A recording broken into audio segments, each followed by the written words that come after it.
Thank you very much. I learned more than I can offer already sitting through the whole morning. So I'm the lead physician of GSK. GSK is one of the largest vaccine companies. We sell hundreds of millions of doses. And just to give you an impression, 1 in 4 children in the world gets one or more of GSK's vaccine, mostly in the developing world, but obviously also in the US. What I want to do in the next few minutes, talk about some of the causes of vaccine hesitancy, then what I believe is the role of industry, and then maybe give a first iteration, and that is also what I want to learn more from you guys, is how we can all turn from vaccine hesitancy into vaccine confidence.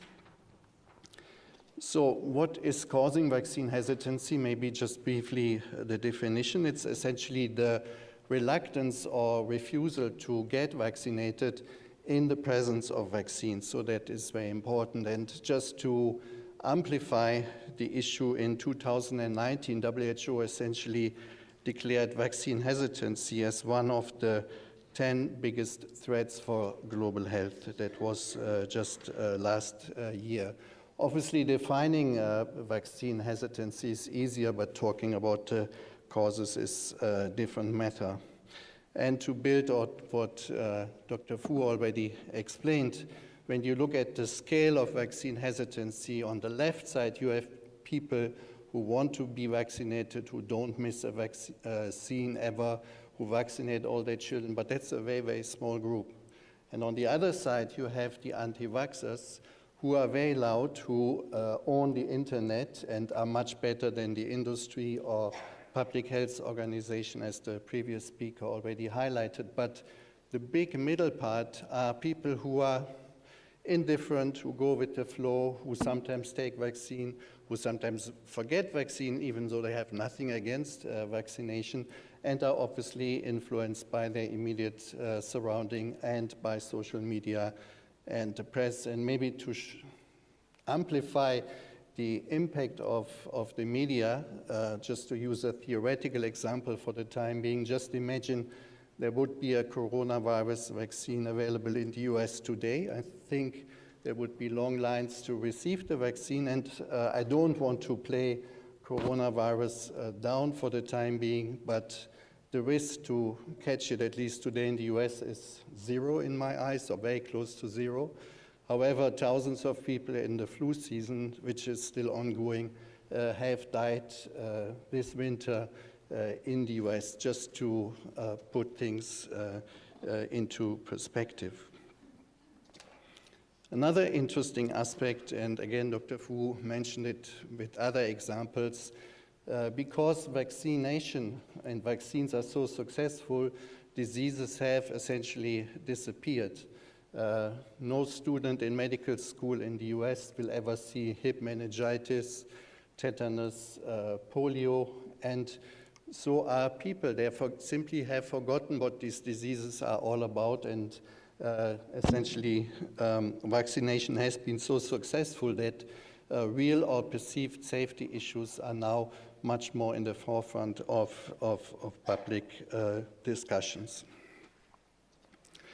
So then, another thing is, a big difference between medicine and vaccines is the tolerance for risk for the right reason. And let me go through the 3 triangles here. The first is acceptance of adverse reactions. So obviously, if you suffer from a severe disease, and there are medications out there with larger side effects, you are much more easy to accept this because of the underlying disease, whereas vaccines are given to hundreds of millions of people, young children, even infants, so the tolerance for side effects is obviously much lower. Then the middle part, the size of the population, entire birth cohorts of children are vaccinated every year, whereas medicines are used for specific diseases and specific populations. And then the last thing is the immediate visibility of the benefits. So if you have a headache and take an ibuprofen or a paracetamol, you have an effect. If you have asthma and take an inhaler, you have an immediate effect. Whereas last year I got the shingles vaccine, I'm at an increased risk because of my age. I haven't suffered from shingles before I got the vaccine. I'm totally fine. I don't even know whether the vaccine has prevented my shingles at this moment in time. So in terms of cause and effect, there's no visible link overall.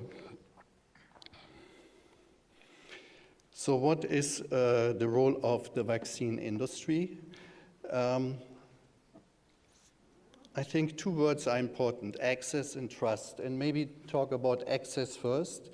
And the government also has something to do with access, so making vaccines available, make recommendations, making sure that people who do not have access to the health system are not forgotten and get vaccines. But the industry obviously has to play its role as well. And one thing is to give access to information. We sit on all the information on the risks and the benefit of vaccines and have to make this available. But the other thing is actually giving access to vaccines and make sure vaccines are always available, which is not always the case. And just a little bit of education, and I know the slide looks complicated, but essentially two messages. Vaccines are not easy to produce, so you have to build a factory for one vaccine, and building a factory takes usually 5 years. So if you have a sudden increase in demand, that cannot be delivered over time, unlike for medications where this is much easier. But then also the production of vaccine takes anywhere between 6 months for a flu vaccine and 2 years for the more complicated vaccines we, for example, use in the pediatric population. And that means we have to guesstimate today what is the demand in 2 years from now, and most of the time we get it right. However, if, for example, WHO, without any forewarning, decides that they want to make as one of their new goals eradicate cervical cancer, then there is simply no vaccine there. And if other countries introduce suddenly recommendations of vaccine and the industry doesn't see it coming, it just takes time to adapt. So then the other thing is trust, and it's almost an oxymoron when you talk about the pharmaceutical industry and trust. So when I left CDC and the German Public Health Institute 20 years ago, people were saying I'm switching to the dark side. And obviously there is an inherent bias because the vaccine industry makes money by producing, researching, and selling vaccines. So therefore, my current opinion is that in the discussion on vaccine hesitancy, the industry has to enable other people who are in the front line, so healthcare workers, nurses, physicians, and pharmacists, and give all the information we have about the benefits and the risk, communicate relentlessly about this to people, to enable the people who are trusted by the public to give this information. So how can hesitancy actually be turned into vaccine confidence? So first of all, I think the term vaccine hesitancy is not ideal because someone who is hesitant has questions and concerns. And if someone has questions and concerns, these questions and concerns have to be addressed. So it would be a huge mistake to lump the big middle part together with the anti-vaxxers. So stay open and give all the information which is needed. The other thing is obviously that we are living in a hyper-connected world and there's no solution which fits all. So there's no campaign, no major idea, and many people have to pull together here, as other speakers have mentioned in the morning. My last slides, be proud to be a scientist, and several people showed similar slides from similar events.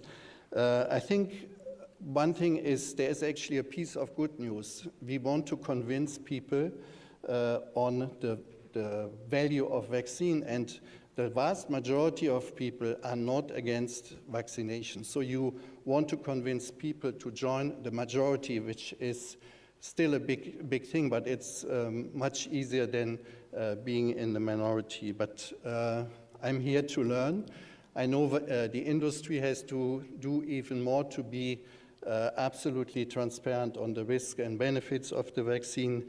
Governments have to play their part, journalists have to play their part, social media has to play their part in making sure that fake news is somehow highlighted, as some speakers mentioned in the morning, but also to make sure that advertising money is not flowing to people who actually are out there for misinformation. So that's all I wanted to say. I know we are all hopelessly late, and maybe we can join now the Q&A session. Thank you.